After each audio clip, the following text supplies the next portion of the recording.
Now let's take a look at more of the long-term benefits of using Kyminasi Plant Booster, which is soil health.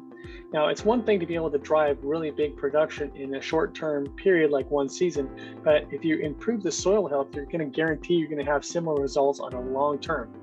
And longevity, of course, is very important because we only have so much land that we can really use on Earth for farmland. We can't just make the whole world a farm because that creates other issues. So, and people have to live and everything else. So, we only have a finite amount of space to put farm in and continue to produce high quality, high volume food. When you increase the soil health, you handle a lot of things. You improve the environmental activity, you reduce greenhouse gases. You are able to enable that field to continue to produce with less fertilizers, which reduces your input costs.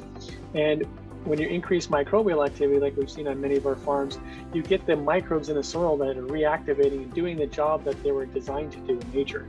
Before we had chemical fertilizers and all these different modern agricultural techniques, the microbes in the soil were the ones that were creating the nitrogen that needed and the other minerals and breaking down the other minerals needed so the plants could grow.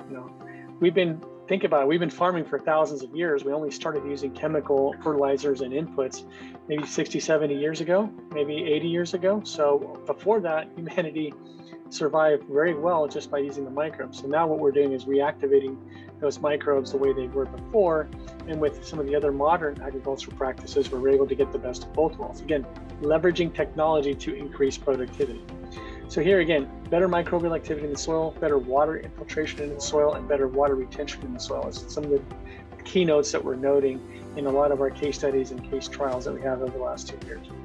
In addition, we've seen a decrease in the amount of water required to get a good crop and increasing tolerance to brackish, or what we call salty water.